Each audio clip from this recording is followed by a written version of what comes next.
La revue de presse d'Europe 1, Olivier Delagarde. Une question en ce début d'année. À quoi servent ces dates symboliques? À quoi servent les anniversaires? Mais c'est une très bonne question, Dimitri. Question que se pose Yves Tréhard à la une du Figaro et qui répond à se demander ce que nous avons fait.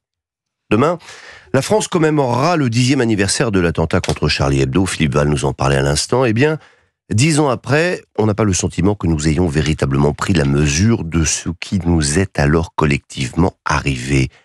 10 ans après, des islamistes appellent ouvertement au djihad, au viol, au meurtre, à l'antisémitisme. Sur les réseaux sociaux, ces individus profèrent leur haine, souvent en arabe, et sont suivis par des centaines de milliers de personnes. Leur cas illustre jusqu'à la caricature la difficulté de les renvoyer en Algérie. Pour 1000 mauvaises raisons, Alger étrille effectivement la France, poursuit Tréhard.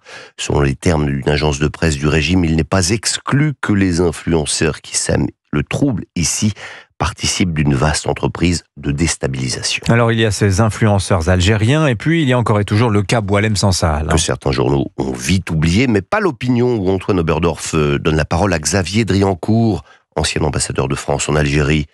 Nos intellectuels en chambre parisiens ne se rendent pas compte de ce qu'est la vie d'un écrivain francophone en Algérie. Certains pensaient pouvoir amadouer le pouvoir algérien. Dimanche dernier, l'allocution d'une rare violence du président Tebboune a douché leur espoir. En fait, poursuit le diplomate, nous payons avec Boualem Sansal 7 ans de recul et de lâcheté. On a courbé l'échine vis-à-vis d'Alger, fait de nombreux gestes mémoriels et pas seulement, donc ils se disent qu'ils peuvent tirer un peu plus sur la corde. Alors sinon, c'est la rentrée pour le gouvernement. Qui rentre dans le dur. L'expression rien éculé revient partout. Et le dur, pour les gazettes, c'est évidemment la tentative d'élaboration d'un budget. À la manœuvre, Amélie de Montchalin, ministre des Comptes publics et macroniste de la première heure. Le Parisien, aujourd'hui en France, résume sa mission d'une formule connue. L'urgent a été fait, l'impossible est en cours. Pour les miracles, prévoit un délai.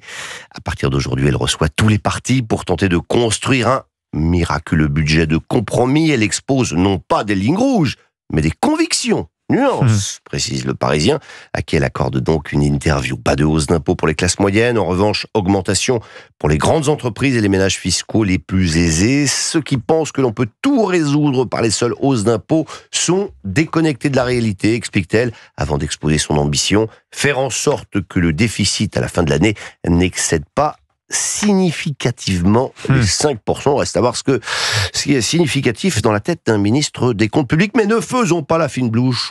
Dans les Échos, Christophe Jacobizine y voit des signaux encourageants et d'appeler chacun au compromis.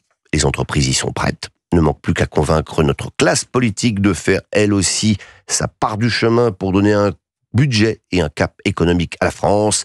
Avant de conclure, très gaulien, vaste programme. Sinon, quoi d'autre dans les journaux ce matin, Olivier? Eh bien, d'abord, gardons les Échos en main pour lire la série d'articles passionnants des chroniqueurs du journal sur le thème « Ce siècle à 25 ans ».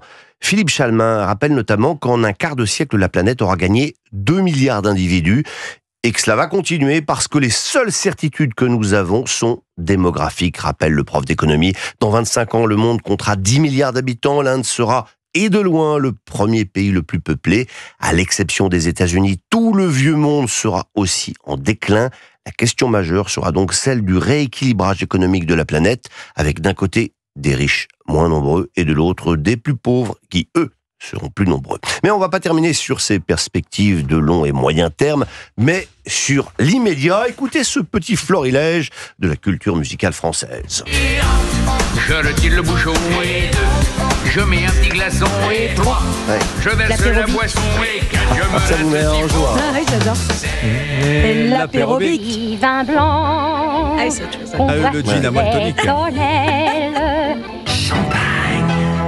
Ah, il y a une thématique quand même. Une thématique, mais stop. Ah. Fini la bamboula Anissa, terminado la fiesta, c'est le dry January. Oh là là. On le dit en anglais pour que cela paraisse plus chic et moins brutal, mais le résultat Oui, est le janvier même. sec, ça veut dire. Un mois de janvier sec comme Oh là une là. trique, sans alcool. Et ne rouspétez pas, Dimitri, c'est pour votre bien, indique Claire Thibert du Figaro. Non déplaise au rabat-joie, écrit-elle. Les effets se font sentir dès les premiers jours d'abstinence. Les études confirment qu'il y a des améliorations immédiates sur le sommeil, le niveau d'énergie, les capacités de concentration, c'est très important. La vie à l'eau claire c'est la longévité assurée. Ce que certains rabat-joie expliquent d'ailleurs autrement. On ne sait pas si la privation d'alcool va nous permettre de vivre plus vieux, disent-ils, mais ce qui est sûr, c'est que la vie va nous paraître beaucoup plus longue. Ah oui, le mois de janvier risque d'être long, oui. Oui. Effectivement. Vous le faites ou pas, Olivier, vous? Non, bah, c'est bon. J'ai mal commencé, on Trop va dire. d'hésitation, Vous n'êtes pas crédible.